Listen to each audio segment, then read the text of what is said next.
life, it's the key. No more starving, getting rid of inflammation. Choosing healthy choices, providing you with sound information. Bringing balance to hormones and insulin through food. With DFL, teaching you food choices to see it through. DFL, we're teaching you to eat food right. Teaching you to pair food with each bite. Balancing our body's microbiome, feeling so right. With diet-free life, the health futures lose by.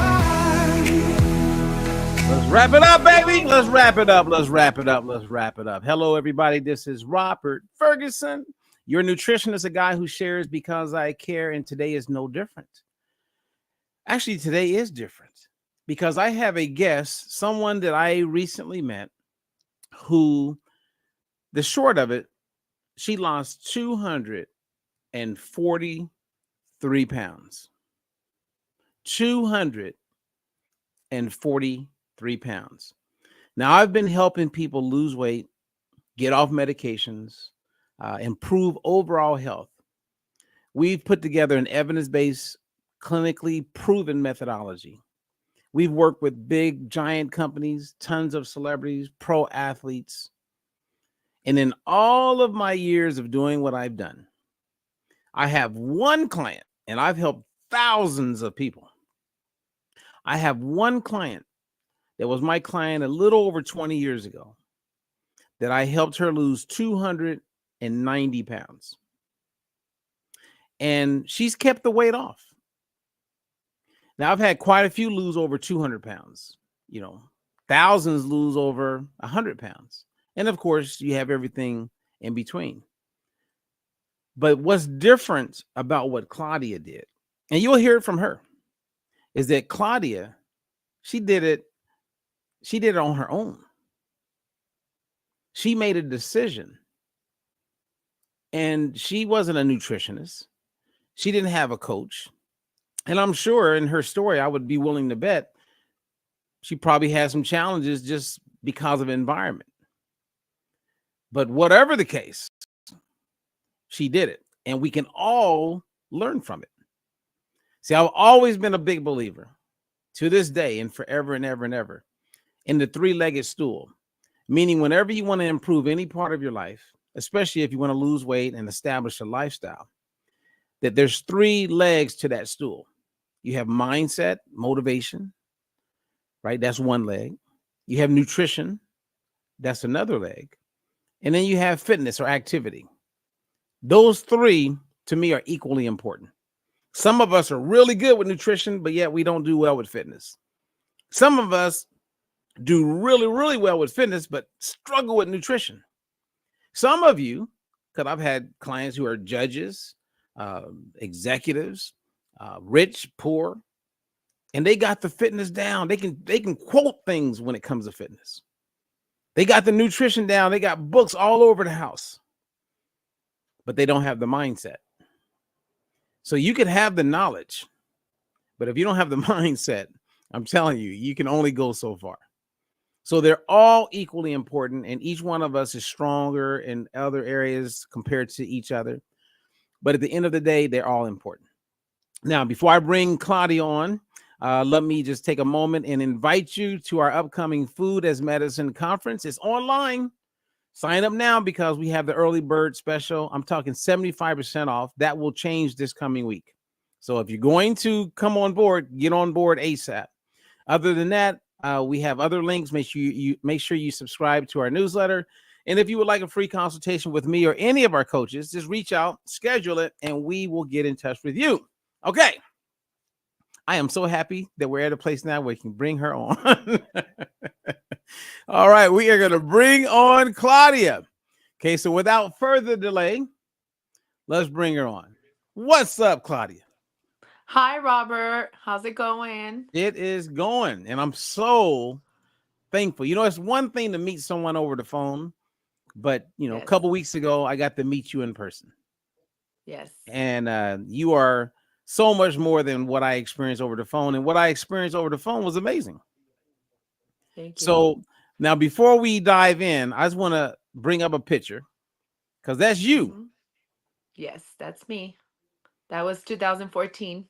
And when you look at a picture like that, when you look at yourself in reflection, because that person seems like she's kind of happy.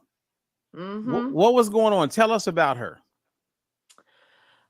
You know, I think where I stand now and when I see her, I think she needed to be in that space because she needed to feel protected. You know, she needed to feel some type of isolation from the world. So I think that's how you know, she went about her everyday life thinking that it was okay to live like that because she didn't know any better. She didn't know what self-love was. She thought loving was outside. It was an outside work, not internally. And seeing her, it I hug her a lot, and the person that I am now is someone that I wish she had when she needed help. But I created her because that's who I needed to be at that time in my life for Now, security reasons. okay. Hmm. Now, one of the things, you guys get ready because Claudia does not hold back. She just keeps it real. No. I mean, Yes. that part, like meeting you, I mean, and then watching you share information with all these wellness and health experts, just openly, man, have you always Mhm. been that open? I mean, because what people are about to hear, you keep it real. Yes, I think that's always been something that I've always carried with myself is just being so raw and so authentic. And sometimes they would get mis it was a miscommunication or maybe misinterpret because I just don't know how to put on a mask. I mean, even at 430 pounds, I always just stayed true to myself, you know? That's just the way my parents always taught me to be exactly who I wanted to be. And even though I was 430 pounds, I was still me. And, if something didn't sit right with me, I would say it out loud. That was just the rawness of who I am. And I think I'm a little bit more because I have the facts to back it up, so Okay, well, I tell just me, because a lot of people when they look at your after photo, and I'm sure when you meet people and you Mhm, say, "I used to weigh 430 pounds," they look at you and go, mhm. "Yeah, right." Yeah. Were you heavy as a kid? No. I was a normal size child. My weight started coming in when I was about 8 years old. Between 8 and 9, that's when I started experiencing the the control of food. Why? Because when I was a little girl, I was raped, and I was taken advantage of, and I was raped 5 times by 5 different family members, men. And so I Hey. used food to cover up that pain. I didn't speak about it. I never was able to. My mom never raised us to say, hey, if someone touches you, you speak up. So I used food to cover up that pain, and I just figured, you know what, men like skinny girls, men like, women that are attractive and pretty. So I don't want to be that. So I turned to food as my coping mechanism, my addiction to get myself at 430 pounds. And that's why I say I needed her for protection. That's who I created at that time because that was my only safety. I didn't know what safety was because of all the rapes that I've had in my life. And food was just, it was my happy. It was what made me happy. Now, when you started gaining weight to give Mhm, yourself protection because you felt mhm, men would want someone thinner, which this is very common, right? mhm. Uh, did you notice that you got less attention from men as you gain weight? Yes. a lot. As a child, I really didn't, think about it. I just knew that I became addicted to food. As I started in my teenage years, when the hormones start coming up and you start noticing guys at school, that cute guy, I did notice that guys wouldn't look at me, they wouldn't acknowledge me.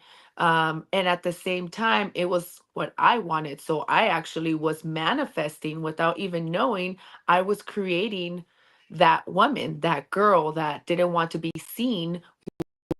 Why? Because in my mind, men hurt. And I never spoke about it. So I never knew that it actually would happen to other women. I just thought it happened to me. So I lived in a victim mentality, in the scarcity and the why me type of, lifestyle. I never spoke up about it. But, Robert, when I actually decided to speak about it, um, the first time I spoke about it, I was 14 years old, and I spoke about it to my best friend. And, when I told her that I had been, raped and molested as a little girl, her answer was, "Me too." Mm. And that's when I realized that there was a bigger problem. There was a bigger need because um, I thought I was the only human in the whole entire world. I mean, I'm talking about this little 8-year-old girl. She didn't know anything.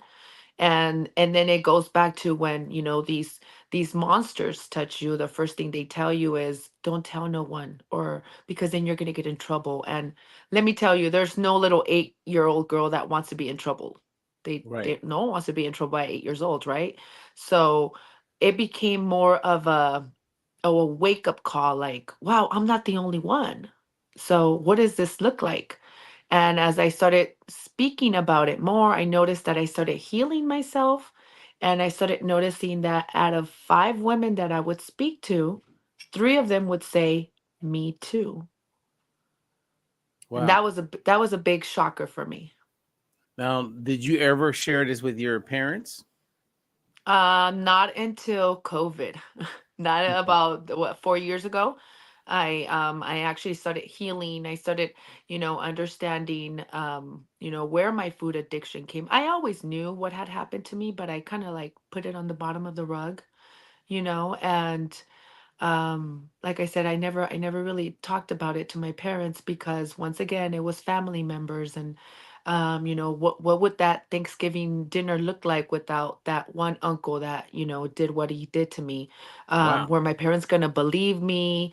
Were they gonna think, oh, that little girl's just making up a story? Or that Christmas wouldn't be the same because that cousin wasn't gonna be there? Or it was gonna be like animosity? Or I didn't know what that was going to look like. So I just never spoke about it. So when I actually did, I came clean to my parents. Um, it was pretty tough because, you know what, Robert, I don't blame my parents. Just because I feel like I don't blame anyone. It was something that they had to go through. It's something that they did to me. And just taking myself out of that victim mentality is how I started healing, and I started learning that um it was okay. It wasn't my fault. Wow. So you've been healing yourself, right? It wasn't like, 100% yeah. all by myself. I tried one time. You know, I'm good. Like you say, I'm very raw. I tried to do therapy one time, and I went to a therapist. And as I was sitting there, I was kind of scared. She was a nice, skinny Caucasian lady with a bunch of certificates in the back of her, consultation. And as I started, kind of talking to her a little bit about why I was there, the first thing she said was, "I understand." And then I said, "You understand what?" She said, "Well, I could just understand." And I said, "So you're telling me that you've been raped too?" And she said, "No." And I said, "So then how do you understand?" I'm Mexican. I grew up very Catholic. I grew up with, in a minority, you know, uh, lifestyle, and I didn't understand when she said, "I understand," because she actually didn't understand. That's right. So I said, you know what? Thank you for your time. I don't discredit your certificates and whatnot, but you will never understand. So I got up and I decided to heal my own self because the Mm. only one that was going to be able to help me was that woman in the mirror, because she was the Wow. only one that was going to be able to reflect and understand completely. That woman in the mirror was going to be the one that was going to save me and get me out of that dark, that rabbit hole you know Well, I'm glad that you're sharing this because in working with so many women over the years, I've heard again and again and again and again, and still to this day, I hear it and when I'm coaching clients, how a lot of their challenge has been based on what they had to go through as a younger person. Whether Yep. it was sexual harassment, molestation, being raped. So I'm familiar with it, and it's good to hear because I'm sure others are hearing your story and they can Hmm. relate because, like you said, with the first person you told, me too. Um, Hmm. Now, before we transition to the next part of our conversation, I'm curious to know: did you ever confront those family members? Was that part of Wow. your therapy? Yes. Over COVID, I came across, a life coach, and he was great and he helped me a lot. And one of the homeworks that he said, okay, you're going to call one of your cousins and you're going to tell him that you've been working out and you've been healing and that you need to give him back that pain. And we would meet every Tuesday. And that Tuesday, he said, we'll meet Tuesday again, and you tell me all about how that conversation. And Tuesday came and he said, how was it? And I said, I couldn't do it. He said, okay, I'm giving you back your money. He's like, you're not ready for this. So he put a lot of pressure on me. He said, we will connect when you call. And he immediately turned off and I was left like, but now I understand why he did that. So um, I cried a lot that night. And the following day, I said, this is the time. So I called. It was late at night. And, I said, hey, how's it going? And he's like, hey, cousin, how's it going? And I said, hey, I said, do you have a couple of minutes? I said, I just want to be really brief. I said, I'm sure you're busy and whatnot. I said, I want to, oh, but before that, he said, I see that you're losing weight. Good job. I'm so proud of you. You're doing such a good job. And I said, all right, thank you. I already had lost about 150 pounds and I was in the middle of my weight loss journey. And I said, really quick, I said, I actually want to talk to you about that night. And he stood quiet and I thought he hung up the phone. And I said, are you there? He said, yes, I'm right here. And I said, okay, good. I said, just really quick. And my coach said, don't get into details, just give it back. And so I said, I just want to tell you that, I'm healing a lot. I said, and I want to give you back my pain. I said, I want to give you back all the years of just the pain that you caused me because you took advantage of my body. You took advantage of a little girl. Um, and what you do with it is it's none of my business. You could hang up this phone call and just go about your life. That's okay. You could just disregard this. I said, but I just want you to know that this no longer serves me. I don't want it. It doesn't serve me anything, and I'm gonna give it back to you. And what you do with it has nothing to do with me, but I'm giving you it a lot of love. Like, this is me calling you with a lot of love, no hate, no. And I said, and no one's going to know about this. I'm not going to call my aunt or tell my parents. I said, this is just me and you, because it was only me and you. Mm. And hung up the phone. Did he say uh sorry? Did he have a moment of "I'm sorry, cousin," or uh was he just he quiet the whole time? he was kind of quiet. I don't think he understood so much of what I was actually like giving him, but I know he was conscious of what I was talking to him about. And the only thing that I remember him saying was, I didn't realize I caused you so much pain. And I said, you did. I said, but I want you back. I want you to have that pain. I said, because I don't want it no more.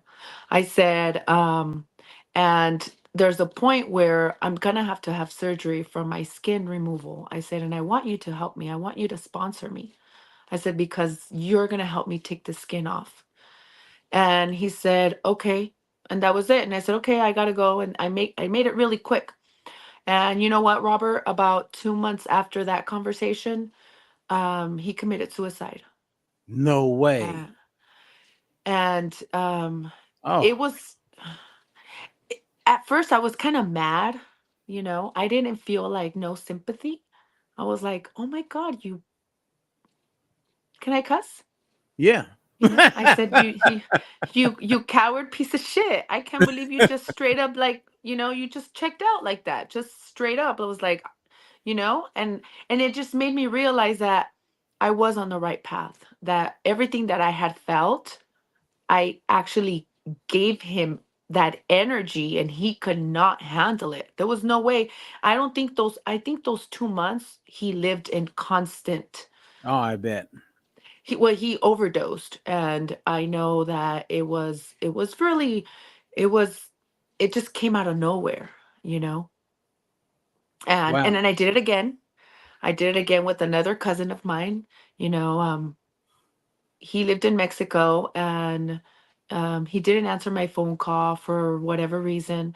But I said, you know what? I know you check your Facebook, so I'm gonna send you a quick little message on your little, messenger. And I was really brief. I said, hey, I said, I just, just stopping by really quick. I said, I just want to let you know I'm healing. I said, I want to just give you back the pain that you gave me when you he didn't the second one, he didn't rape me, but he did abuse me and he did molest me and he made me do things that I didn't want to do sexually. He never penetrated me, but I said, I just want to give you back this pain. I said, because it just, I don't want it, and you could have it, and I'm sending it with a lot of love. And this one, within a week, he had an accident and he also passed away. So, Oh, geez. I and mean, it was just, yeah, that was that pain that I had, that I released it. I gave it back, and I don't think they understood how much that pain was, that they couldn't handle it. no. Wow. Okay, so already people can see that you are a superwoman, or Yes. superhuman, however we want to refer to it. Okay, so you had this pain, you've gone through a lot. Hmm. You How did it happen as far as the beginning of you saying, I am done hanging on to this weight and I'm going to do something about it? Because your story, you've shared it with me, but Hmm. please don't leave any stones left Yeah. unturned because your story is amazing. Yeah. So how I started my weight loss journey, my healing journey, was I had a cousin that we had the same body type. He was about 400 pounds as well. He lived in LA, and he passed away from being morbidly obese. And I believe he just didn't wake up from his sleep, and I remember about 2 weeks prior to that, I had reached out to him because my mom said that he had gotten sick. So I reached out and I was like, hey, what's up? And I was like, I can't really be telling him to get his life together when we both are 400 plus pounds, right? But he's my cousin, and he was such a sweetheart. He was just an angel. And he just didn't wake up. So when I traveled to California for his funeral services, we actually had to wait because there was a special coffin for his body type. It wasn't just your standard one where you go and you get it, you choose it, and that's it. It was we had to wait for it. So when the services came around, we traveled to California, to Los Angeles. And you know what, Robert, when I seen that coffin and I seen him in it, I seen myself. And that hurt. That was like the beginning. And the whole time that we're in the services, I'm just like, that looks like me. Like I'm seeing me and I'm seeing the background. I'm seeing everyone cry and I'm seeing, and he was young. He was I don't know, maybe in his early 30s, late 20s. He was a young man. And so it stayed with me. He passed away December 31st of 2015. And so from that time to 5 months of me just that agony of watching, I kept repeating that same visual of me being in that coffin. And my kids were small. My little girl was about 4 years old at that time, and my son was a baby. He was like three, like he was 2 years old, I believe. And so, for 4 or 5 months, it just dragged on me until what made me really, really just said, you know what, this is it. That's it. I'm not gonna go on like a sucker. Was I said, okay, worst thing that happens is I don't wake up, right? I die. And my ex, the father of my children at that time, we lived together, and I thought, you know what, he has every single right to redo his life and find someone that's gonna help him and love him. And he's a young man, very handsome, and he has every right to find someone that's gonna love him with two little kids, right? And so this was my moment.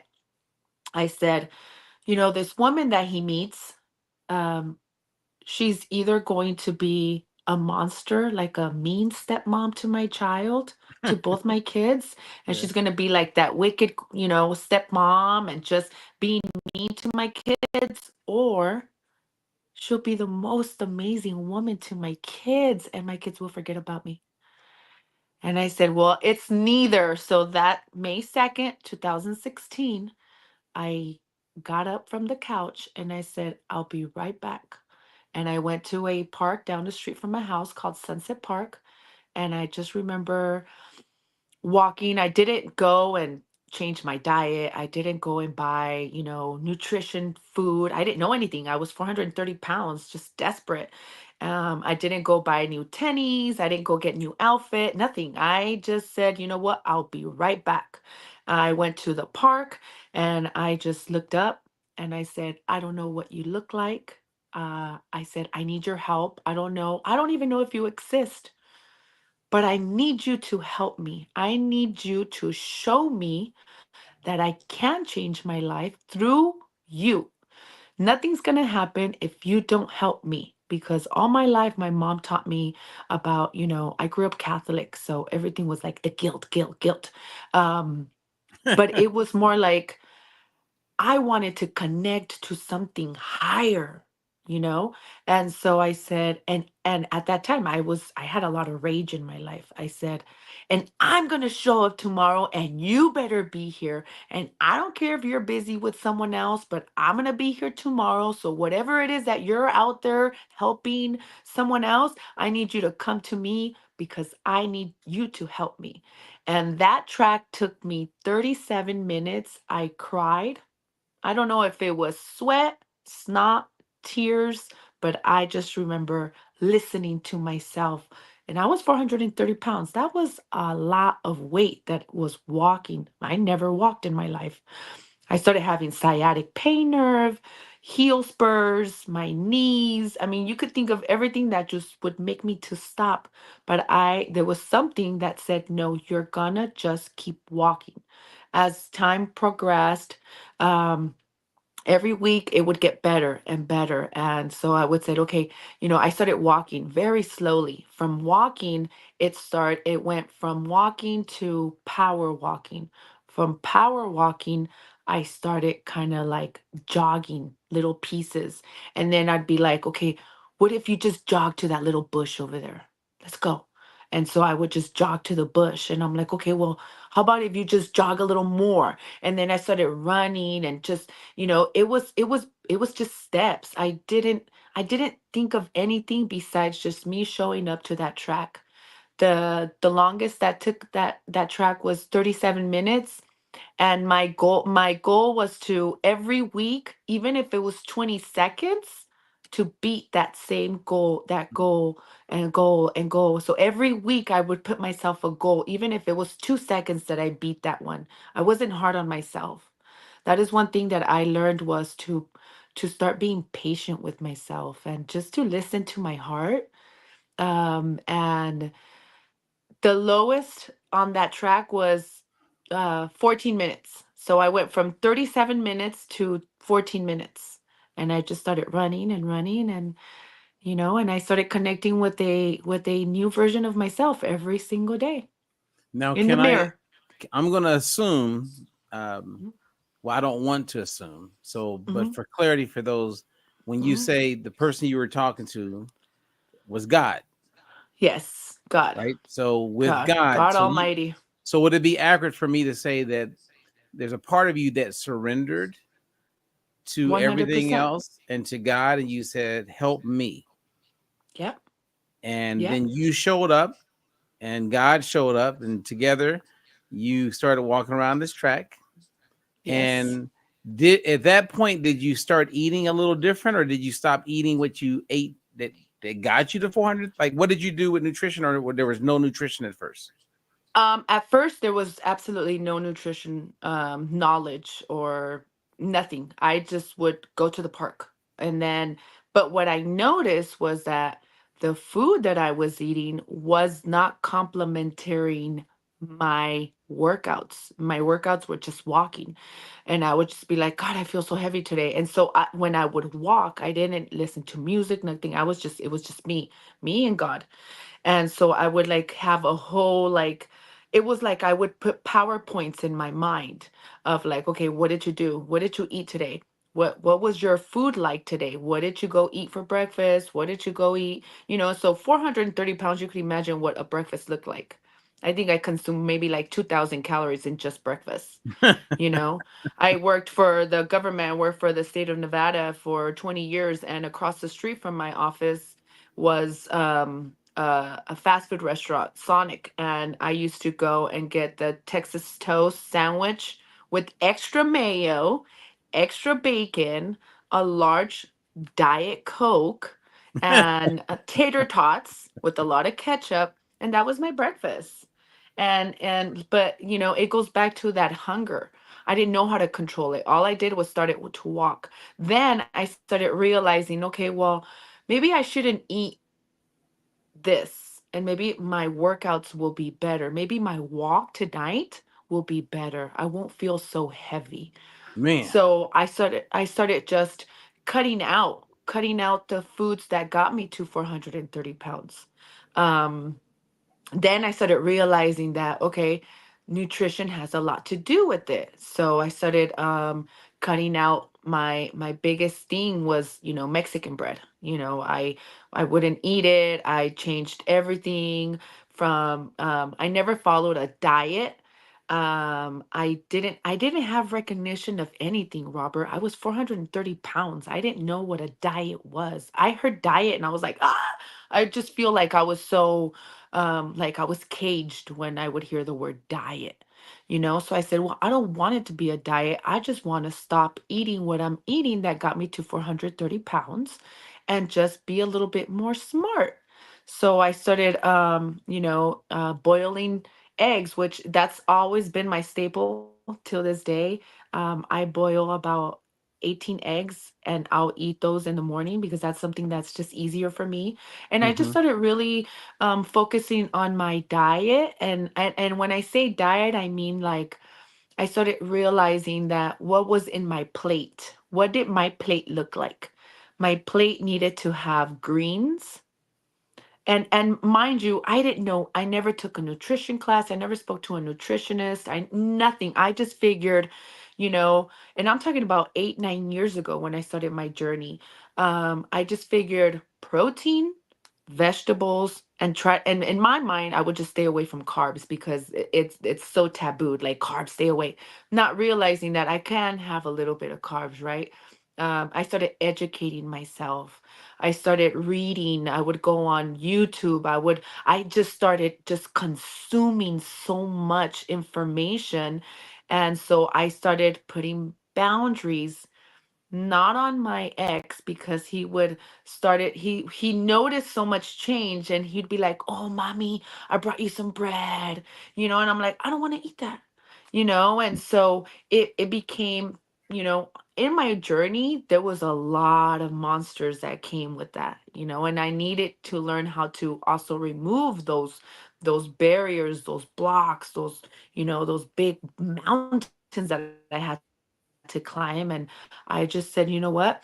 Um, Boundary is not my ex. Boundary is not that Mexican sweet bread. Boundary is me, me setting the boundary for myself. And then I just started really just focusing. I paid attention to what my plate looked like every single night. And then I started eating in my little kids' plates. Because when you get a regular plate, you want to fill it, because if it's kind of empty spots, you feel like, you're not eating enough.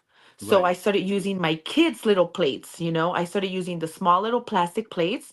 And so then the little bit that I would put on my plate, it looked like it was a lot. So everything's mindset. Everything is how you see you change. It's a shift. It's a mind shift. So I started shopping. I read an article about how it's important to, when you go to the grocery store, you know that is not to go hungry, because you want to buy everything. I learned that you want to stay in the outside of the grocery store, because everything inside is what's processed. So I stayed outside. Everything in my cart was from the outside aisles. And I started educating myself. I started loving myself. I started having a relationship with that woman in the mirror. And let me tell you, she is amazing. She is what got me to where I'm at right now. I gave her the opportunity to show herself, you know? Right. Now going through that process, and tell me if this is your experience or you've heard this. Many, and I've seen this, and what I'm referring to is that many women who are in a relationship oftentimes are not able to be as successful because their partner, lover, husband, boyfriend, whatever you want to Mhm. refer to it as, Mhm. is starting to bring home a lot of things that they've decided they're not going to eat, but now this person feels like they're showing love to bring home some of your past favorite foods. And then the energy starts to shift because they didn't Mhm. marry a woman who loses 200 and 30 something pounds or 20. Yeah. You know what I mean? They married someone Mhm. who was 430 pounds.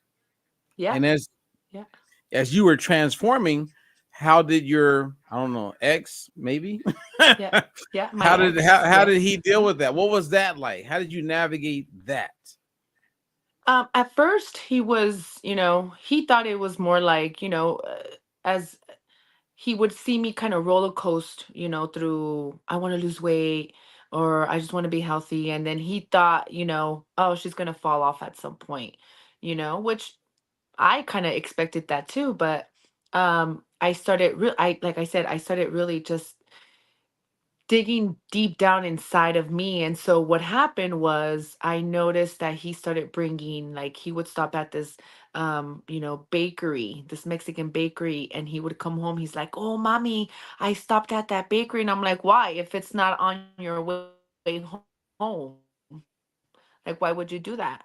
And so it became a battlefield in my home, because I was the one that would make dinner, and so I would change my plate, and I would still make his food, but then he would be like, "Oh, do you want to go out and have dinner? Oh, tell your mom if she could watch the kids so we could go have dinner, and I'll take you to your favorite restaurant." And I would indulge, but there was a time where I said, "You know what? No, I don't want to." So then he started becoming a little meanie weenie, and he would, I would tell him, like, "I'm gonna go to the park, I'll be back." And he's like, "You're always at the park. Why do you always want to go to the park? You don't want to spend time with us." And I said, "Well, you could come to the park, and there's a little playing area, and you can hang out with the kids. I'm gonna go take a walk, or you could come with me, and I'll put my little boy in the little stroller, and we could come walk together." Never wanted to do it. So I just said, okay, well then I'll be right back. And that became a problem. And then in the middle of my journey, he noticed that I started becoming more loving, more caring. Um, More Life confident. was more confident, and he liked it, but then it almost became like a double-edged sword for him. Like, oh, why do you always gonna go? You don't want to hang out with me. And I said, no, I do, but I gotta go take a walk and then I'll be right back. Like I just put myself as a priority. Me, I was always number one. And he didn't like that because for a long time he was number one. Now, You what do know, you I say to other catered to this. women? Let me just jump in there because there's other women. I'm telling you, there's, Uh-huh. and I believe Yeah. you know this. There's a lot of women who are going through this Yeah. right Yeah. It's now. tough Yeah. because you know what?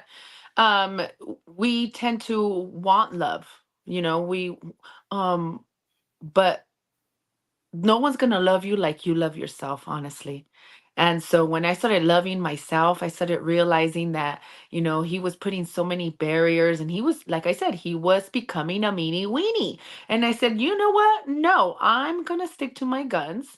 And there is and as much as, he loved me at 400 pounds, but I started loving on myself. I started realizing that there was no one that was going to love me more than myself. And I Mm. was not going to put up with any more bullshit. I wasn't going to put up with him disrespecting me, making me feel less than, or telling me, oh, but I love you just the way you are. I know that, but I love me better. That was my life right there. That was me every day, all day. And I Now, just what happened with that picture right there? Are you really like who took that photo? I have no idea. To this day, I always tell, and that's at my parents' house, and I'm like, who would take that picture of me? But that just shows you that was my life. I would hang out anywhere I would go. I would always just, I must have just finished eating right there. That was I had gotten a certificate there for at my job for, like I said, I worked for the government for 20 years. So I had this really awesome certificate for going above and beyond. I was always happy go lucky, but that was me. That was me every day. Just I was always happy, but I was hurting myself. I didn't realize how much I hated myself. I honestly Mm. did. I would hate to wake up every morning. I was mad that I would wake up. Every morning I'd be like, "Oh, again? I don't want to wake up." You know? But there was something that just kept my heart beating. And honestly, and just to go back really quick, Robert, if I could share something with a lot of women that are overweight, that their partners are not supportive, why are you doing that to yourself? Don't do that. You deserve better than that. My coach once said, you are like this top of the line, high end yacht with cooks, with uh, servants, with whatever you want. You have the best food and you have this amazing state of the art yacht. He's like, but you're never going to move because you got your anchor right there. And that hurt. And Ooh, I see was a like, lot. See ouch. a lot of women don't want to even hear that because they feel like, hey, I've been married 30 years, 40 years. This guy's not going to change, and so they just keep caving.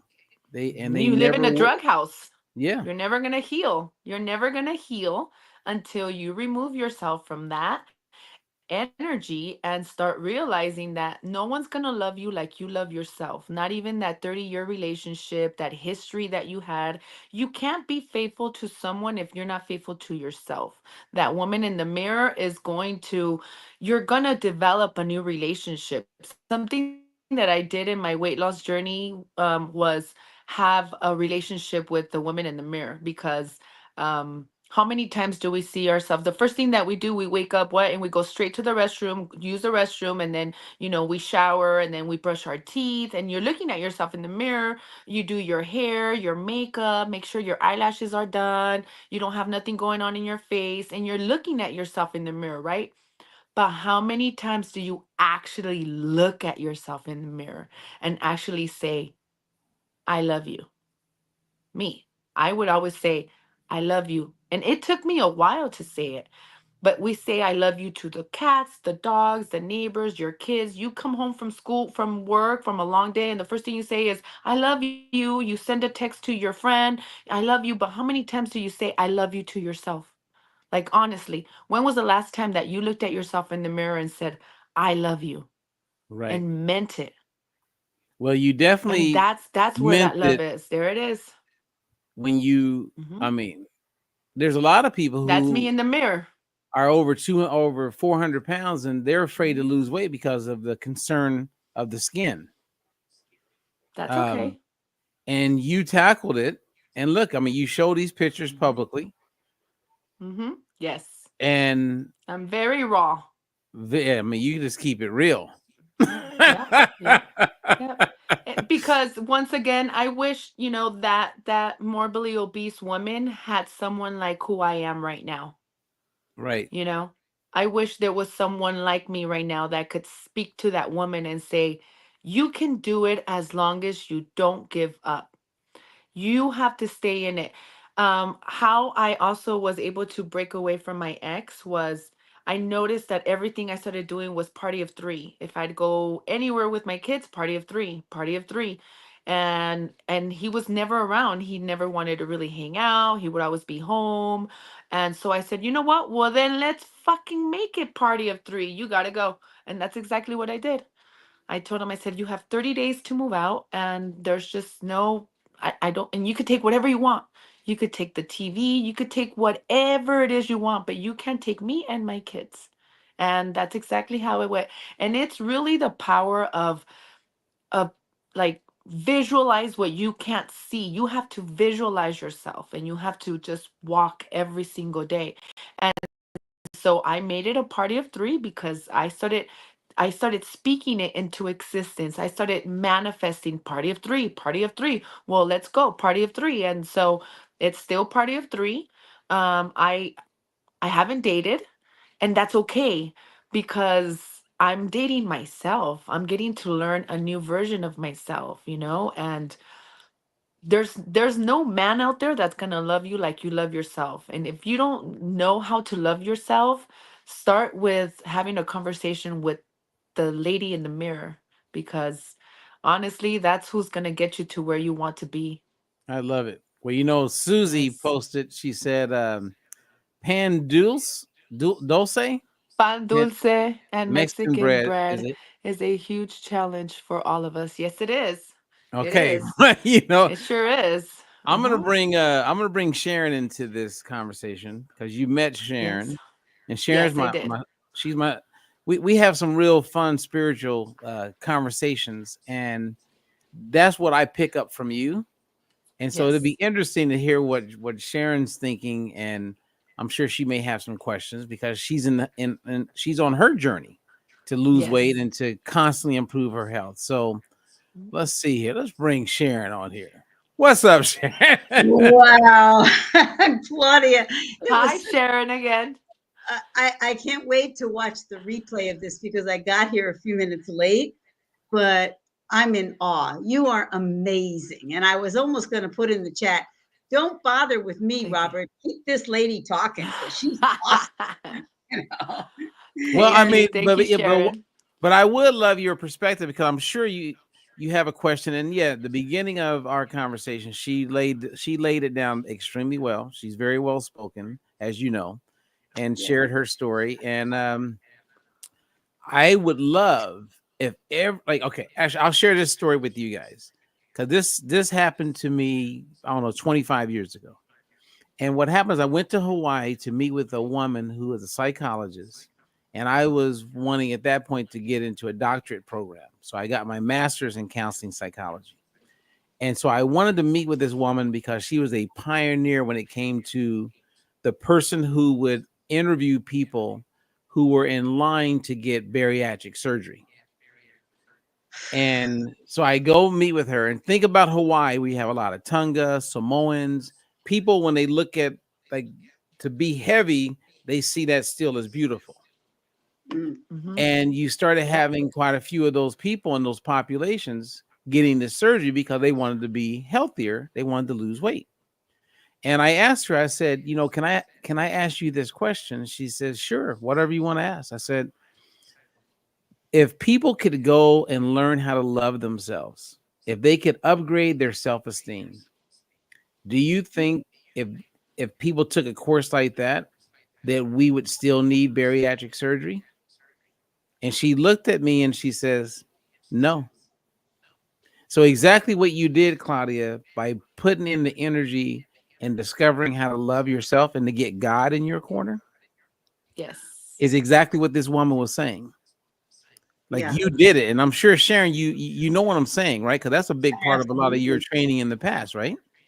And it's a lot of my ongoing work. I mean, I realize almost on a karmic level, what I've been clearing my whole life is trusting, period, but certainly Mhm. allowing God in, and clearing the self-judgment.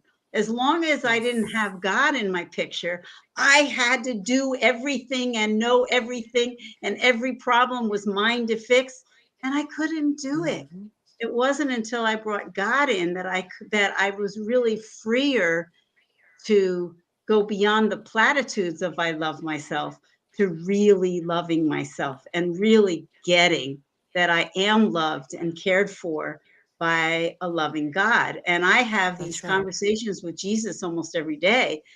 And he would say, I love you. It would be, Yeah. I Yeah. mean, and I have a written dialogue for the last couple of years of, I love you. Yes. And I go, and he would just cut through to, I love you. Listen to me. I can help you. And so as you were saying that, I was like in awe because I still struggle with, am I writing this or is God really talking to me? So, and I get that it's all good. And every morning I do, when I'm brushing my teeth, I make sure I look up in the mirror and say, I Mhm. love you, and smile. Every That's day I right. smile and say, I love you, Well, no matter what else happens. now, Yep. did And you? Oh, go ahead. no, go ahead. I was just going to You know ask what? Claudia. It's the most easiest thing to do, yet the hardest. Because it took And me a some long time to actually say it. I love you. I would say it in my mind and I would say it. I would say it. I just never spoke up about it until I actually said it. I love you. That was a game changer. It and really is. I And it's once so easy. sat in front of a mirror naked for hours and looked at myself and Mhm. said, I love you, and talked to myself with Mhm. great love and Mhm. looked at every flaw and every wrinkle and every blah, blah, and loved every part of myself. And that I Mhm. actually, in those days, we're using tape recorders. I taped my conversation with Mhm. myself to Mhm. remind myself forever. I've Mhm. lost the tape, but Yeah. um, Well, that was I have a challenge for you, Sharon. okay. So I like to see you just say, you know what? I love myself. I'm gonna go live on Facebook and just put a camera butt naked, and I'm just gonna. Nah, nah, nah, don't do it. I'll tell you that right now. I can't You know even do what, the Sharon? bra and panties thing. I can't even do that.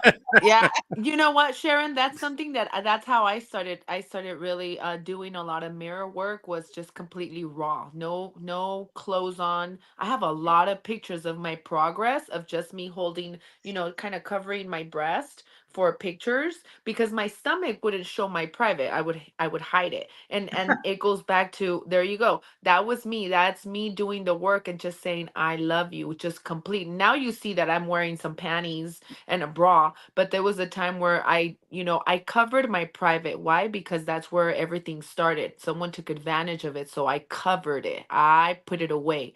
I hid it. So I would take pictures like that. In those pictures, I would just always tell myself, I love you.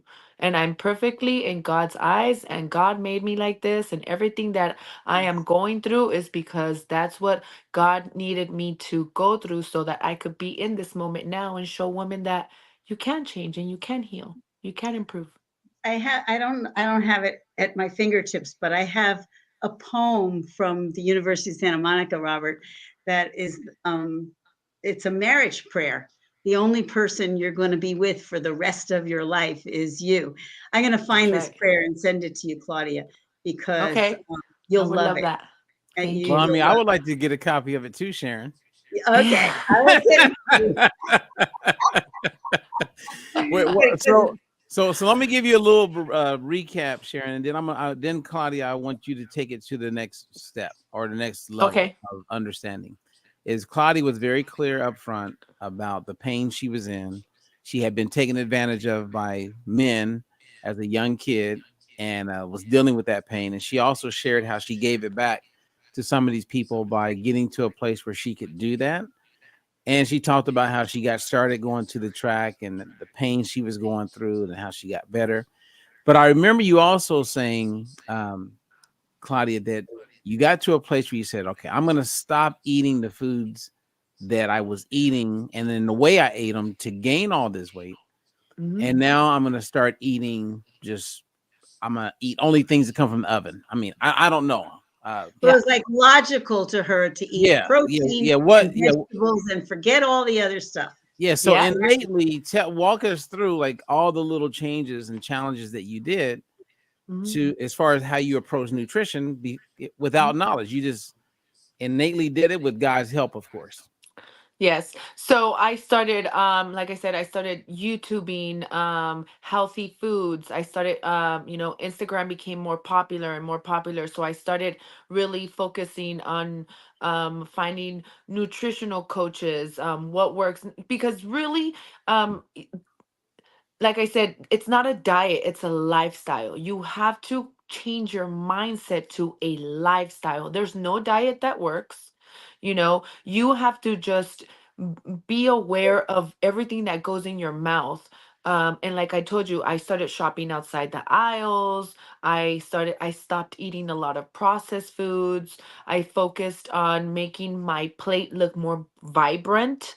Protein, any kind of protein. I don't eat pork only because my ex, that was his go-to meat of choice, his protein of choice. And I'll eat it. I'll have some bacon, whatnot. It's just something I choose not to do. But pork is great, right?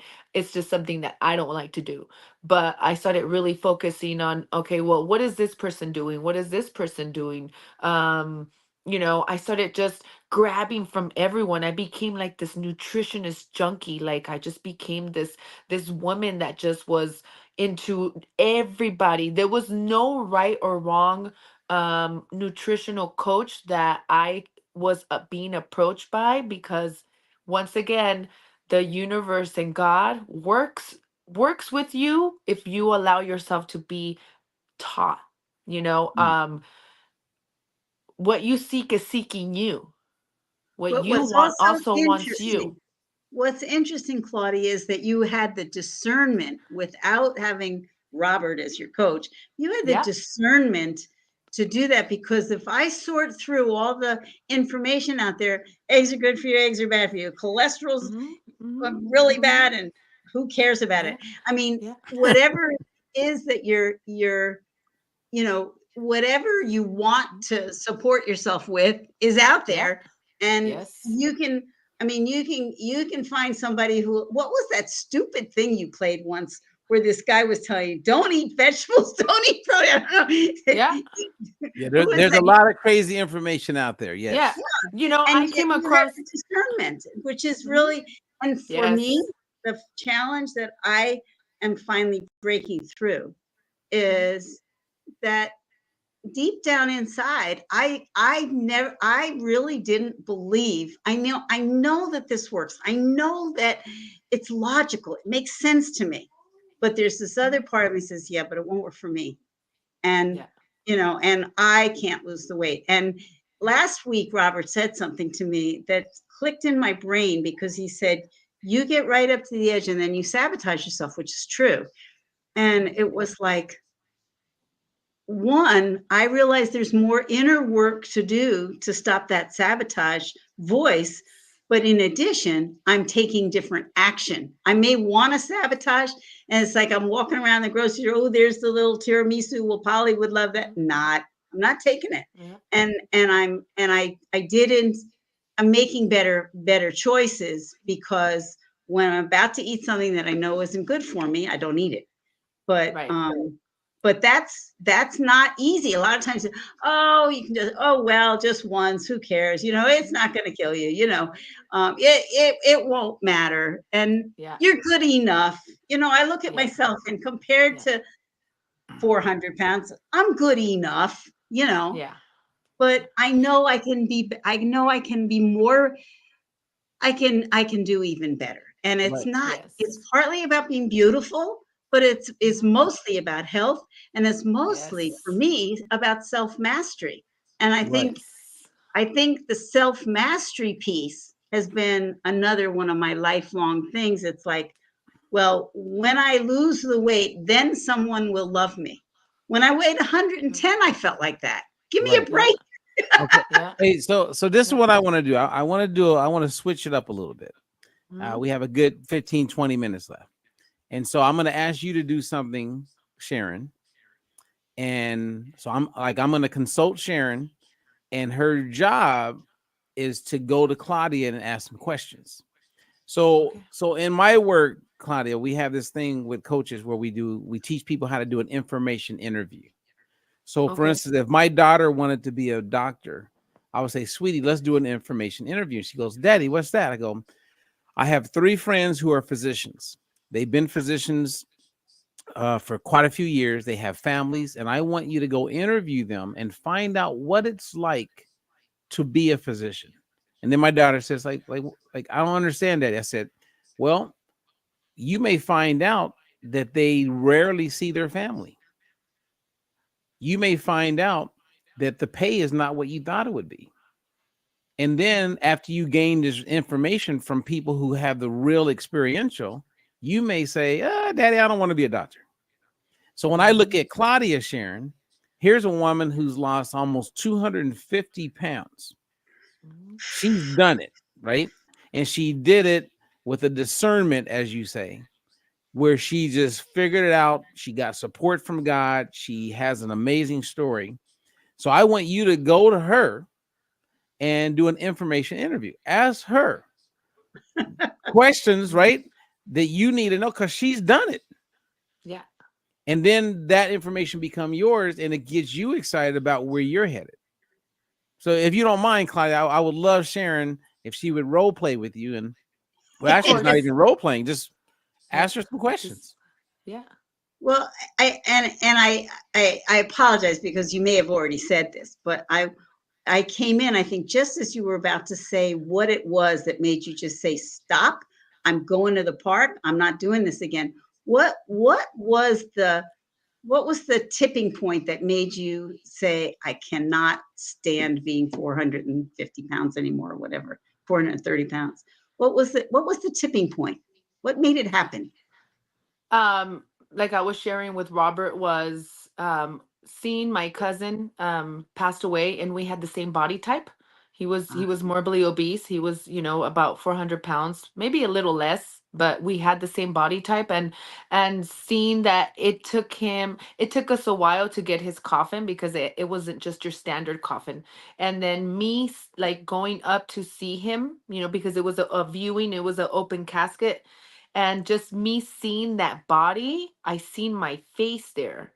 And it was really tough, right? But what those 4 or 5 months, because he passed away December 30th of 2015. So I come back home, and January, February, March, and April, I went into like this I don't want to say depression, but I went into like, I started like eating a lot, like I just Eating started more. eating so much. Yes, until I had like this I woke up one day and I had a dream of my little girl not being able to wake me up, and not waking up, and my ex, at that time we lived together, him doing his life again, meeting someone, and my kids, having a stepmom. And this was my point. A, she was gonna be the wicked witch, the evil stepmom that was going to give my kids a living hell, or she was going to be the most amazing, amazing mom. She was going to be the most greatest, amazing mom. And that is what I said. Neither. She's not going to be mean, and she's definitely not going to take my place. So move away, lady. I didn't even know who she was, but in my mind, I already created her. And I said, you're not going to be neither of them. So I'm just going to step in for my kids and for myself. And that was my pivotal point, Okay, you so know? when you started doing this, it sounds like your ex was, it's hard for anybody to change. It's like he was used to you the way you were, and he Yes. could put you down the way you were, and he couldn't put you down anymore, and I can understand that. Meanwhile, your daughter is observing all of it. Yes. What was her response to you starting to take care of yourself? Did she go, "Yay, mom," or did she just like, "What's going on here?" I think, she was so young that at the beginning, I would just step away and be like, I'll be right back. I'm going to go to the park. And I would leave them with him. I would leave both of them. And she kind of, pulled the strings because he was so checked out. He was kind of, I guess, mad that I would take off and I wasn't home because I always was home. I always catered. I always was the submissive, I grew up very old school Mexican Catholic, where you're a mom and you need to forget about the woman that you are, and you are a wife and you are a mom first before you are a woman. And so that didn't sit right. And I said, no, it doesn't make sense. So, I think with her now, she's 15 years old and she's seen, and I'm so proud of her because her friends she doesn't have the mindset that her friends have. She's very goal oriented, she's so vibrant and she knows what she wants out of life because she has seen it. I've never hid anything from my kids. I will never hide anything from my kids. There's certain thing as women, that we don't just talk about, but as far as how I started my weight loss journey and all the things that I've been through, she's seen it. My ex was, he was a alcoholic. He still is. And I said, you know what? I don't want her to grow up with a drunk dad because I know what it's like to grow up with a drunk dad. So there was a lot of other things that came with this journey, was me breaking the cycles of, I don't Yeah, want to grow up with a drunk. I already know what it's like to grow up with a drunk dad. I know what it's like to live with a drunk Mm. man. I know that. So I don't want her to go through that. So it stops with me, you know? so so another thing that comes forward for me is the loneliest I've ever been is when I was married. On my Wow. own, I love myself. I like my Yeah. company. I like what my and and huh? And I'm lonely, and we don't talk, blah blah. Anyway, Yeah. so did you find that? But I didn't go on my own to lose 250 pounds. I am so Mhm. impressed with you. Did you Thank go you. through a period of like deep loneliness in all of this, or did it actually clear the loneliness for you? Like, I bet you're less lonely now than you were when you were with Oh, your ex. you know what? Even when he was around, I never really felt lonely because I've always just been this woman that just gives love. Like, I'm always giving Right, love to everyone. I just never gave love to myself. right. But I never felt lonely because I was always surrounded by so many people. Um, it's almost like I was the light for other people's, darkness. So I never felt like I was lonely, but I did feel like I always felt less than. I It wasn't understand that that. I wasn't lonely. It was more like I felt less than. Like I was the biggest woman in the room, yet no one seen me, Right. you I know? understand that. I Yeah, wasn't I was the biggest one, but I was the less visible one. yeah. And now I don't feel lonely at all. Why? Because I took myself on a date the other day. I actually had a date with myself, and I never do that. I never had done that before. I took myself on a date and I was just like, I'm going to go on a date with the most amazing person in the world, and that was me. There was no one else. And it goes back to just doing everything out of your heart, doing everything out of love, you Yeah, Mm. know? yeah. I love it. Yeah. So that was great. And thank you for that. That was a great question, Sharon. I want to Yes. play a little game for about 10 minutes. It's like rapid fire.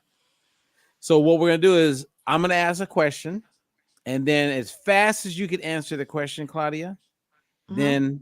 then Sharon's gonna ask a question. So Okay. it's like we want to make it rapid, right? Sure. Hmm. These are the things. Let's go. Let's do Yeah, it. yeah. Something quick. We don't want to, so don't Of course. even though you could probably explain it better if you took Hmm. 2 minutes, try to keep it as short as possible as far as your answer. Sound Of like a course. plan? Yes. I'm Okay. ready. So my first question to you is um you've lost the weight, you love yourself, your kids are doing well. What happens when you see your ex? Does he say, "Hey, you look amazing"? What does he say? I actually seen him last week because I went to go look for him, and he doesn't really say much because he's so involved in his drugs right now. He's very involved in drugs. So, but I will tell you that there was a time where he would just look at me and admire me, and he's like, "I just want you to know that if I loved you at 400 pounds, I still love you right now." And I would just say, "Thank you," you know. But I'm sure it's really hard for him. I'm sure it's very hard for him. Thank you. Hmm. So I was just thinking about clothes. Clothes have always been my bugaboo, and my whole life. So, so did you feel like when you were 400 pounds, what did you do about clothes, and how did you start getting dressing? I mean, I'm serious. Dressing is an issue. Yes. Yeah. Well, you know what? It was actually an issue because, like I said, I worked in an office environment for 20 years. So I just remember always wearing stretchy black pants, the faded glory from Walmart, just plain black pants. And it was a challenge for me to buy clothes because, at that time, it wasn't so popular like it is now, having, like the BBW movement, big, beautiful women, and, the plus size. I normally would shop like at the Avenue or Fashion Bug, which that clothes looked like for older women, and it didn't resemble my youth. I would look. I didn't want to wear butterflies, that look like a 70 or 80-year-old woman, but I slowly started transitioning. But it was hard because big clothes for big women is expensive. It really Yeah. is expensive. So I would kind of I would go to the thrift stores and see I would find myself some tops. Sometimes my mom would make me certain tops. Like, I struggled when it came to clothes, let me tell you. I But sure then as did. you started to lose weight, you've probably gone through several wardrobes already. Is it Oh yeah. fun for you to buy new clothes now, or is it Yes. because it's still hard? It's hard for me. I remember Yes. one time when it was like when I get to Hmm. 110 pounds, I would pass I Miller in New York, and they had these beautiful suits and really Hmm. expensive clothes, and I had money in those days, and I'd pass the store and say, Hmm. when I get to this weight, I'm going to go buy myself one of these suits. Well, they put Yeah. I did, and I put on a size 0, and I looked like dopey. It was so big on me. It was Wow. I was so disappointed that I got to the weight I wanted to be at, and I still couldn't Hmm. buy clothes. And I was willing to pay $1,000. I Yeah. couldn't, and Yeah. it was very discouraging. Guess what? I gained the weight back. You know. Yeah. You know what I could share with you, and actually it happened today, and thank you for and I'm going to talk about it. I always had a thing with crop tops, like tops that are just they come up to like right here. One, Yep. because my stomach was so big, right? And because everything started from my private. So I would always hide it. And today I actually had on a crop top, and my girlfriends, we were at the park, and they're all like, "You're wearing a crop top." And I said, "I know I feel uncomfortable, but I kind of like it." It's just coming out of my comfort zone and just getting out of my own head and realizing that I I deserve to wear a crop top, you know?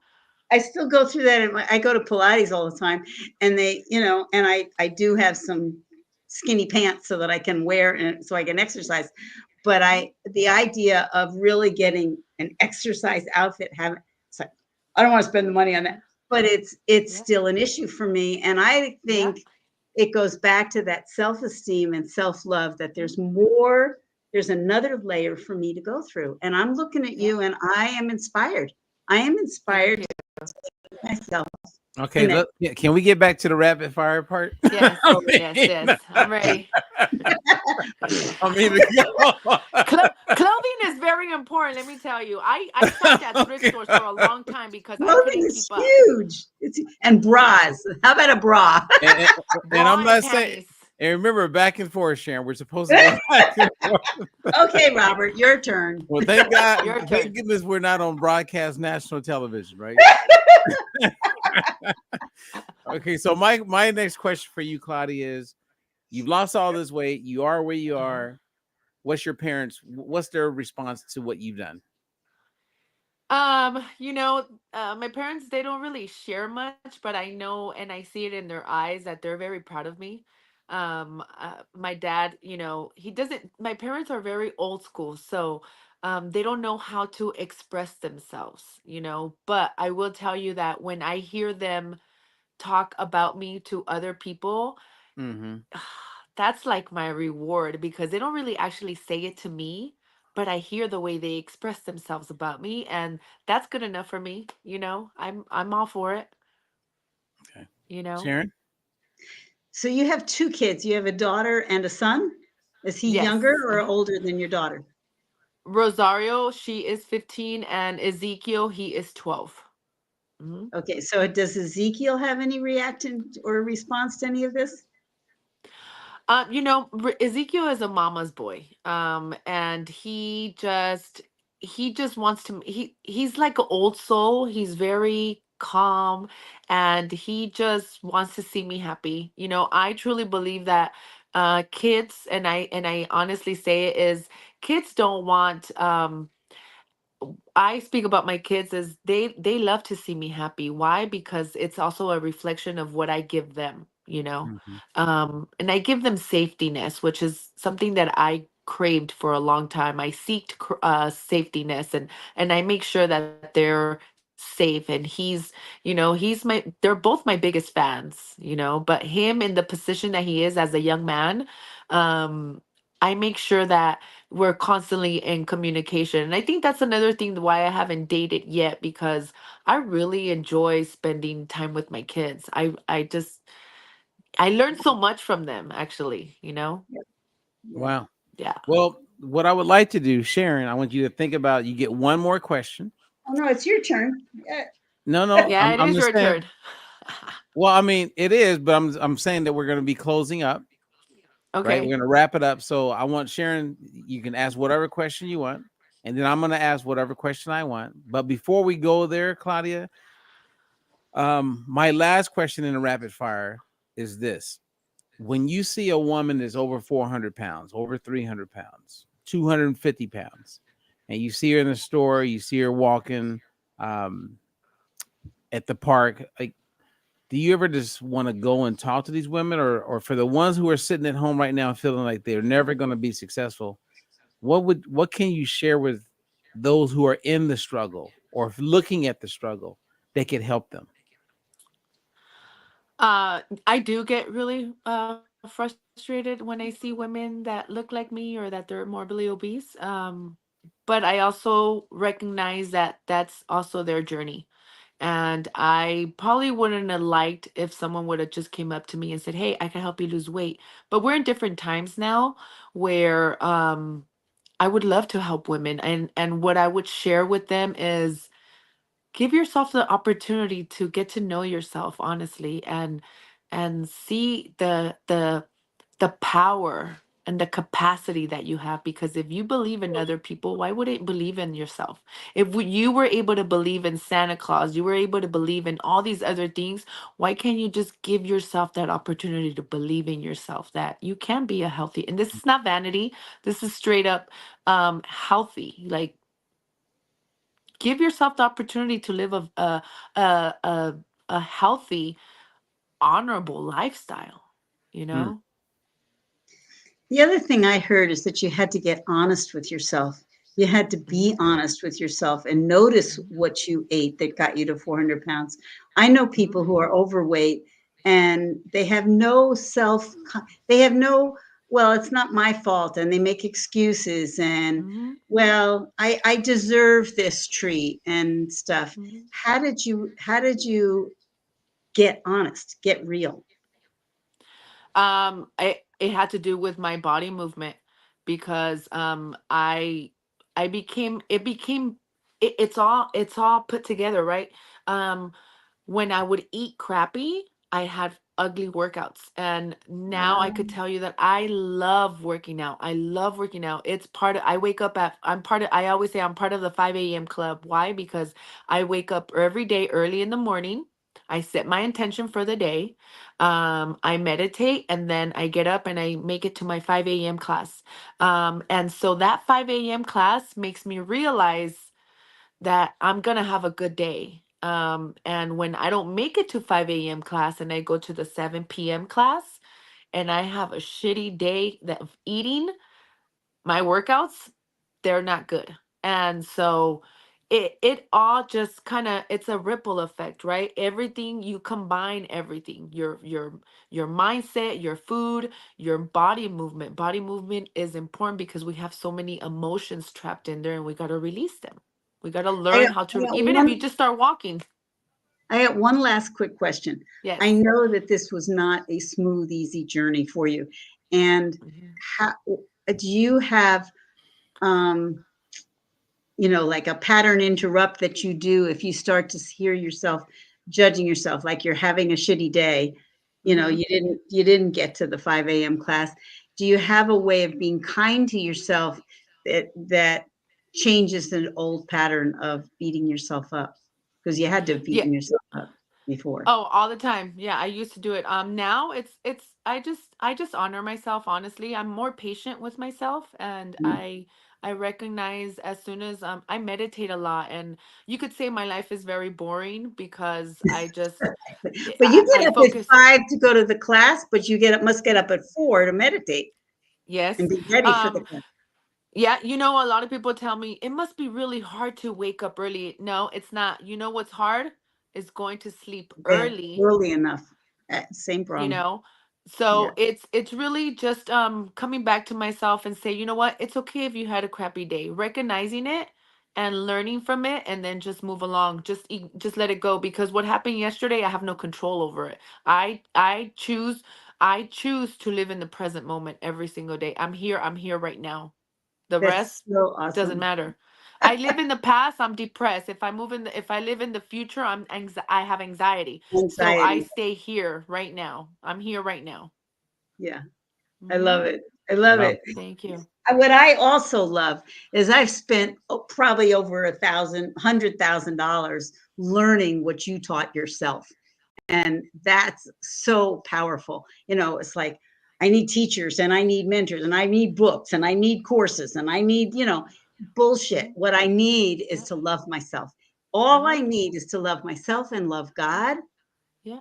and You could everything else. journal too. Well, and I have a journal process that is amazing, but Yeah. I do all this stuff, and if I do it from outside myself, I don't Hmm. get the same effect as when I do it from the place of loving myself Yes. and God, Yes. and everybody else that I love has to come after. I can't, and it's a challenge for me because right now I'm taking care of my Hmm. two older sisters, and a lot of times I'll end up canceling my Pilates class because I got to go do something with them, and I need to take care of them, but I also need to take care of myself. So Can I share something with you? Something Mhm. that could help you is know your position in your sister's life and in your life. Know where you stand. Know where you stand, because guess what? You're always going to have the outside, hey Sharon, can you do this, hey, can you do this? But you know what, no, I have to do this. And that's where I was telling Robert about, it's not you setting boundaries to your sisters or anyone, it's boundaries to yourself and setting that appointment for yourself every day. Just kind of like right now, right? Robert told us that we were going to meet at X amount of time and you made it work, right? So now start implementing that every single day to your mind, you know? Yeah. Make that appointment for yourself. Yeah. Mhm. And we went from triple digits to 50 degrees in the morning. It's annoying. Yeah, it is. The cold is not my friend, let me tell you. I vote for summer every day. I'd rather it be 100 degrees than 50. Yes. Yeah. Yeah. Now, Sharon, listening to Claudia's story, Yeah. what's the take home for you? What's one thing that you feel like you've gotten from Claudia today that you can apply, or maybe it's a reminder, but somehow use as a tool that's going to help move you forward towards your goals? I think her decision and her constant and her commitment, her focus, her every single I'm going, I'm doing this. And regardless of how she felt, she went Yeah. and she Yeah. moved and she did what Yeah. she did. And it's the and I heard you say something yesterday, but it's the decision. Like when you're talking, like you don't even need to get on a scale because you know you work in your program and it's going to have a Mhm. result, you know. Yes. And I need to trust. I need to take myself to that deeper level of trust and Yeah. tune everything else out, you know, and see what happens. I mean, it's like, yeah, I'm fine. I'm beautiful. It's great. I'm healthy. I'm 78 years old, looking good. Mhm. And I know I can do better and Yeah. I can be healthier and I can be slimmer and I can saunter into a room, which I've never been able to do. I mean, I still was like, well, when I lose the weight, then I can saunter. I've never been able to saunter into a room. I'll bet you could saunter into a room. And yesterday I saw a beautiful woman with Like, what do tall, you mean by saunter? just have a presence. Yes. Mhm. Okay, Yes. so I didn't even know what that word meant. Yeah. Discipline over discipline over motivation, because motivation doesn't last. It's your Yeah. discipline and being conscious. You have to live in a conscious state of mind every day, Yeah, it every is. single And day. that's one of my strengths is Mhm. self-awareness because Yes. and I am fairly honest with myself. Yeah. But I know, Fairly honest? well, Because I don't think Claudia came across as fairly honest. no, she came across as 100% honest Yeah. all the time. Yeah. So is that something But that maybe you could work on, Sharon, is learning how to be more Uh-huh. honest? yeah, yeah, I can. And I work on that with you. It's like we did this coaching for like at least a year before I ever got honest with him. And one day I just started to cry and told the truth Yeah, about how vulnerable. after she went off on me. Uh-huh. But you also have to No, you no, I'm also not have to. talking about that time. I'm not I'm talking just about kidding. that. Sharon, I'm joking. But I'm joking. Sharon, I'm you talking know about what I could share myself. with you Yeah, is also keep in mind that your surroundings matter. It matters how you react, what's going on in your mind, what's going on in your heart. It's what you also, and it's not only what you consume, it's what you consume and what you consume. yeah. It's all together. It's your TV, it's your radio. Remember, like I shared with you guys when I met you guys, is the program is meant to program you. So reprogram your mind, Yeah. Up you until know? recently, I didn't even own a TV, frankly. I mean, I Yeah. just stay away from it. And now I Yeah. watch things like Diagnosis Murder, you know, Yeah. Matlock, Yeah. Murder She Wrote. I don't watch mainstream things at all Yeah. because I'm afraid of getting programmed, kind of thing. Yeah. Right. And Yeah. commercials come on, and Mhm. I turn them off because I don't want to be programmed by them, you Yeah. know. And but I agree. And there's more. There's always more self-love available. Uh, Right. And part I of could it is tell I you. would say Uh-huh. all these loving things and then Mhm. and I could talk the talk, but Mhm. I wasn't feeling myself. I wasn't feeling my vision, my dream. I was just, it was all intellectual. I wasn't in Yes, my a lot of heart. I healing. was in my head. Right. And when you Mhm. have to drop into your heart to get Yeah. real. All right, you guys. We And we and are we do have healing. to go ahead, Claudia. Stay in it. That's it. That all I could tell you is stay in it. Don't Right. remove yourself from it. Stay in it. Stay in that mentality. Stay in that vibration. Stay in that frequency, and you will get the results that you truly want because you just Absolutely. have to visualize it. That's Okay, all. now, That's all you have to do. so Claudia, do you agree with what Susie is saying here as you read that? Yes, healing. Heal. That's how I was able to lose weight. Mhm. Is I started healing. There's nothing's gonna help you until you heal, and then you start, when you start healing parts of why you overeat. There's something, there's a cord that is connected to your overeating, to you not trusting in yourself. And that's where I started healing. I started healing that little girl. I started healing that teenager. I started healing that young adult. I started healing. Healing is the best medicine for yourself. It's healing parts of you that we didn't know. We didn't know the things that we know now. Yeah. You're healing, you know? Yeah. Well, I would And she's absolutely correct. so the one thing that I would share with you, Claudia, Claudia's going to be a coach I soon. hope Yes, I so. She am. needs to Yeah, be one of your Hmm. coaches. yeah, Yes, I am.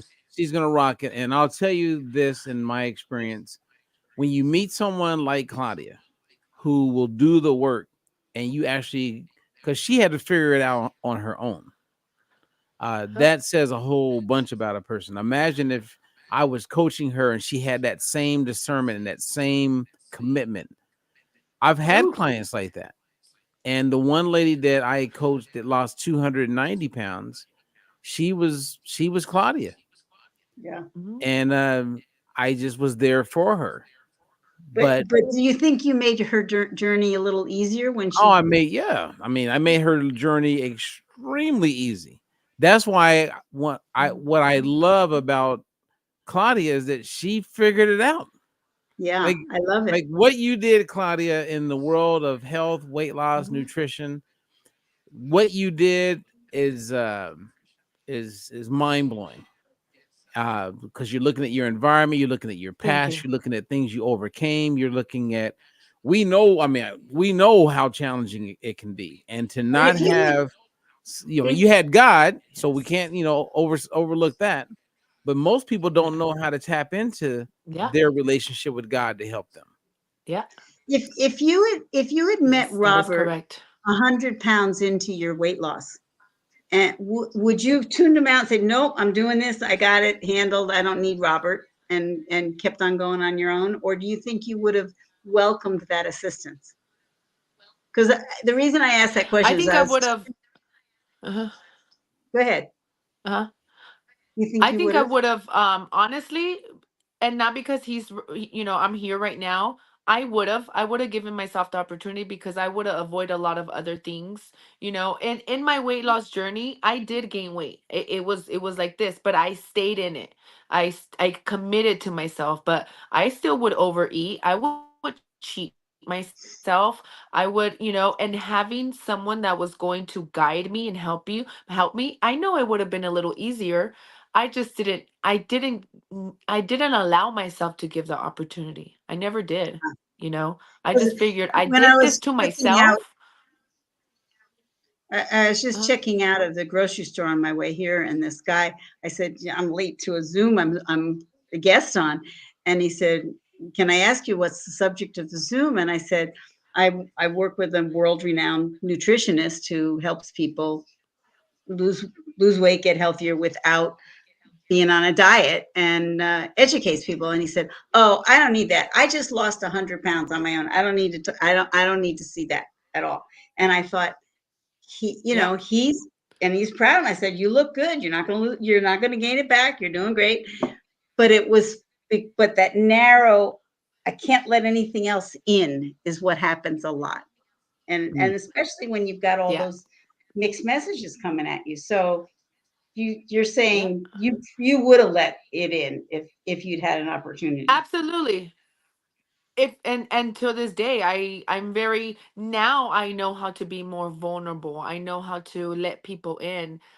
Keep in mind that I made a 430-pound woman so that no one would come around me, and that's not only just men in a sexual way or in a dating way, but just in general. Like, I wouldn't let anyone come around me, because you start blocking so many things. And because honestly, that society is mean to you when you're overweight. When you're morbidly obese, they just think, oh, she's just lazy and she just eats and she's just dirty and fat.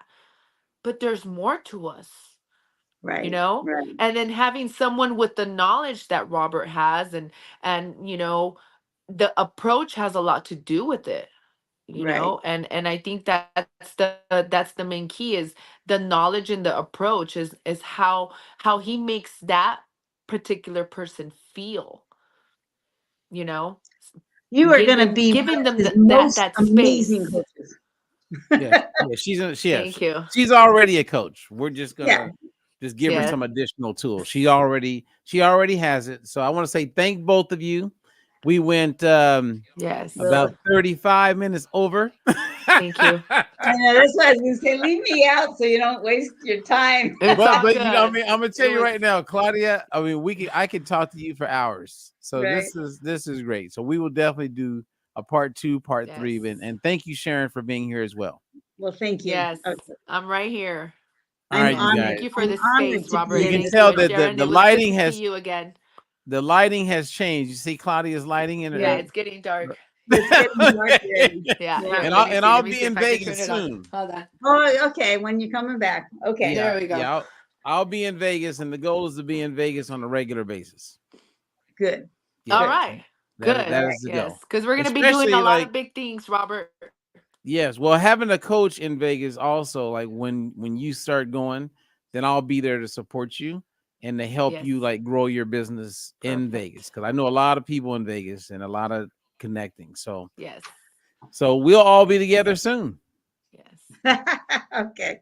All right, you guys have Thank a you. great rest of your I love it. weekend, and thank you for everything, Claudia, and thank you, Sharon. Claudia, you are Thank you. Have very a good night. special. I appreciate Thank you. you. All right, you Thank you. guys. Thank All you. right, We will bye-bye. connect again. Yes, we Bye-bye. will. Talk to you guys later. Bye. Bye-bye. Okay, you guys, you heard it right there. This is an amazing story. Look at this lady. She did the work, and you got to hear it from her. She's the real deal. She's a special person, and I'm very thankful to call her a friend. And I'm looking forward to working with her and introducing her to as many people as I can, so she could help them. At the end of the day, that's what it's all about, is putting ourselves in a position where we can help others. And if we can help others, that makes for a better tomorrow. So I'm Robert Ferguson. Thank you for giving me the opportunity. I'm going to let you hear my song one more time as we say goodbye. And until the next one, God bless. And remember, like, subscribe, comment. Make sure you subscribe to our YouTube channel, because we are on a mission, especially in 2025, to really grow this thing. So everything is coming together. The next thing is really just keep doing what we're doing. And that is coming from a place where we truly want to make a difference in the lives of people. So until the next one, God bless you. Gotta go. Peace If out. the world of dice was a new way to see. No more counting calories, just living free. Robert Ferguson's got the plan you need. With diet-free life, it's the key. No more starving, getting rid of inflammation. Choosing healthy choices, providing you with sound information. Bringing balance to hormones and insulin through food. With DFL, teaching you food choices to see it through. DFL, we're teaching you to eat food right. Teaching you to pair food with each bite. Balancing our body's microbiome, feeling so right. With diet-free life, it helps futures